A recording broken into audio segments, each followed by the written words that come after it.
Je me couche et je m'endors, je me réveille car l'Éternel est mon soutien. Psaume chapitre 3, verset 6. Bonsoir bien-aimés, c'est l'heure de la prière et de la repentance en ce jeudi 14 août 2025. Prions ensemble. Seigneur Tout-Puissant, ce soir je viens déposer ma journée entre tes mains. Merci pour chaque respiration, chaque pas, chaque rencontre. Merci pour les bénédictions visibles et celles que je n'ai pas vues. Pardonne mes erreurs, purifie mes pensées et mes paroles et guéris les blessures de mon cœur. Je t'apporte mes succès et mes échecs et je choisis de me reposer dans ton amour. Protège ma maison et ceux que j'aime et accorde-moi un sommeil paisible et réparateur. Ta parole dit, je me couche et je m'endors, je me réveille car l'Éternel est mon soutien. Bien-aimé, la nuit est le moment où Dieu travaille en silence pour toi. Pendant que tu dors, il veille, il protège et prépare un nouveau jour rempli de grâce. Je déclare que ma nuit est bénie et paisible. Je déclare que toute inquiétude quitte mon esprit et que la paix de Dieu m'enveloppe. Je déclare que je suis sous la protection du Très-Haut. Je déclare que demain sera un jour nouveau, plein d'espérance et de joie. Seigneur, merci pour cette journée et pour ton amour constant. Je t'appartiens encore ce soir et je choisis de me reposer en toi. Au nom puissant de Jésus-Christ de Nazareth, nous avons ainsi prié. Amen. Bien-aimés, nous sommes là pour toi. Invitez aussi ceux bien-aimés qui n'ont pas encore reçu le Seigneur Jésus-Christ. Vous pouvez les aider à rencontrer le Seigneur Jésus, à donner leur vie, à parler avec Jésus, à donner leur vie au Seigneur Jésus-Christ. Vous n'avez pas besoin pour cela d'avoir une nomination, un titre quelconque. Vous devez tout simplement agir en tant qu'enfant de Dieu né de nouveau. Si Jésus-Christ vous a fait du bien, vous devez partager avec les autres votre témoignage ainsi que ce que vous connaissez de Jésus. Partagez sa parole, bien-aimé, pour que d'autres aussi soient sauvés comme vous. Jésus a dit, allez partout à Nantes, c'est la bonne nouvelle. Et c'est ce que nous essayons de faire tous les jours. Nous sommes heureux encore une fois de plus. C'est toujours un plaisir de partager ces moments avec vous, bien-aimés.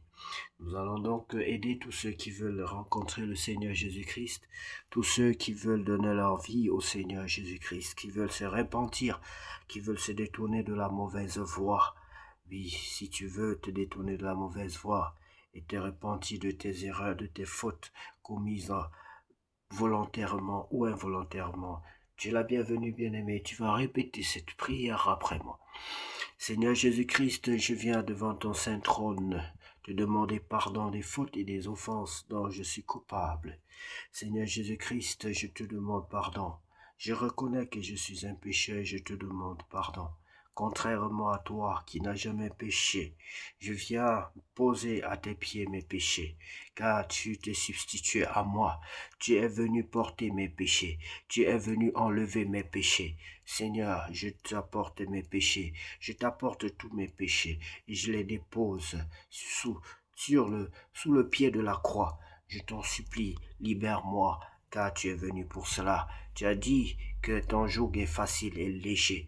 Tu as dit, venez à moi, vous tous qui êtes fatigués et chargés, et je vous donnerai du repos. Ton joug est facile et léger. Je veux désormais porter ton joug. Je préfère ta punition que la punition du monde. Je préfère ton joug que le joug satanique. Je préfère ton joug que le joug satanique. Je préfère, Seigneur Jésus, que tu me punisses, que le diable me punisse, au lieu que le diable me punisse. Je t'en supplie, prends-moi, Seigneur. Protège-moi, baptise-moi de ton Esprit Saint, baptise-moi et remplis-moi de ton Esprit Saint. Aide-moi à devenir un enfant fidèle à toi, un enfant exemplaire. Je t'en supplie, Seigneur, au nom de Jésus-Christ de Nazareth. J'ai ainsi prié. Amen. Bien-aimé, sois béni. Nous allons lire la parole de Dieu dans le livre de 2 Chroniques chapitre 33. C'est le cross biblique. Nous sommes heureux de lire la parole de Dieu et nous bénissons tous ceux qui aiment notre page, tous ceux qui n'aiment pas aussi notre page. Nous les bénissons. Nous bénissons tout le monde, mais que ceux qui nous encouragent à servir ce grand Dieu d'Israël soient bénis au nom de Jésus-Christ de Nazareth. 2 Chroniques chapitre 33. Manassé, roi de Juda. Idolâtrie excessive. Manassé avait 12 ans lorsqu'il devint roi et il régna 55 ans pour moi.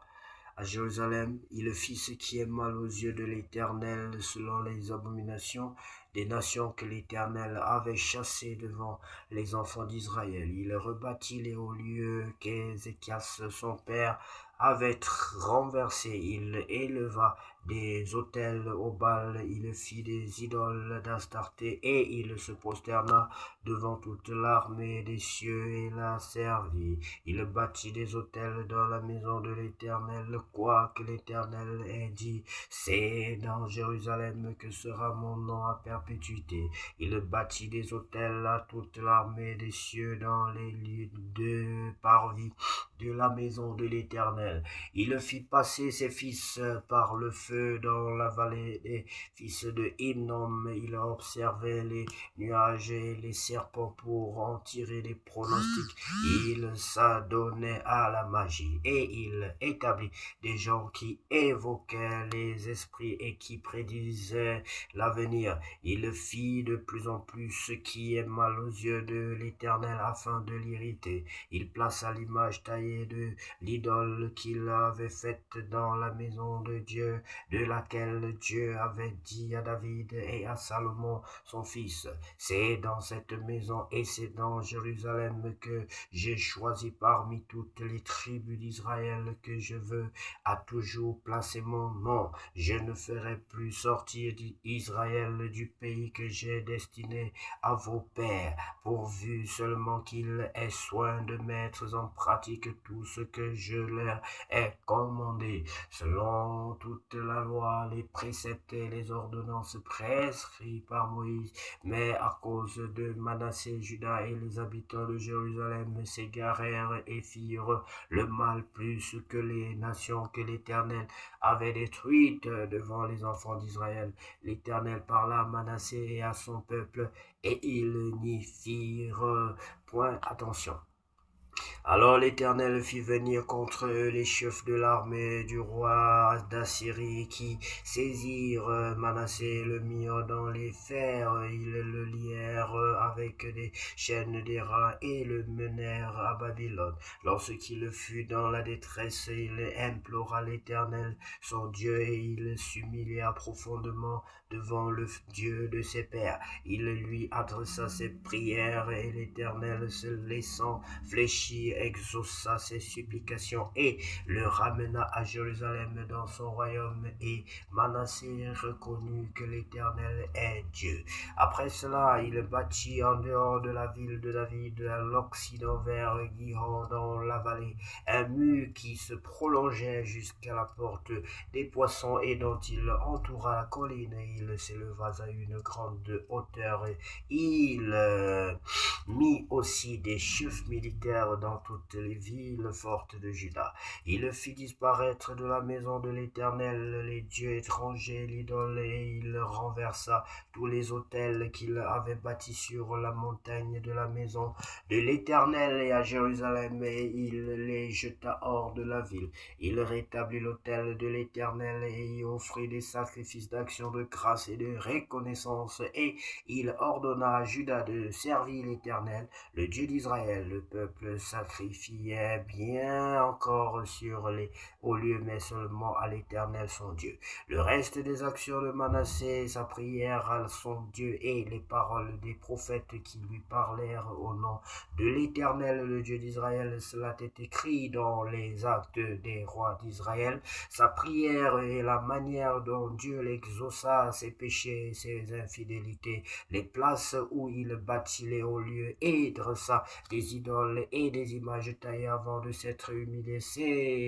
Cela est écrit dans le livre de Osaïe. Manassé se coucha avec ses pères et on l'enterra dans sa maison et Amon son fils régna à sa place. Amon, roi de Juda. Amon avait 22 ans lorsqu'il devint roi et il régna 2 ans à Jérusalem. Il fit ce qui est mal aux yeux de l'Éternel comme avait fait Manassé son père. Il sacrifia toutes les images taillées qu'avait faites Manassé son père et il les servit. Et il ne s'humilia pas devant l'Éternel comme s'était humilié Manassé son père, car lui, Amon, se rendit de plus en plus coupable. Ses serviteurs conspirèrent contre lui et le firent mourir dans sa maison.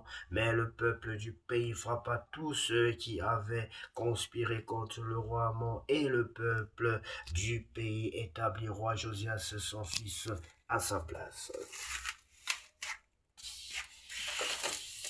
Bien-aimés, nous sommes très heureux de partager la parole de Dieu avec vous. Surtout, nous sommes heureux parce que le Seigneur Jésus-Christ nous a ouvert les yeux, parce qu'il nous donne la force et il régénère véritablement notre vue.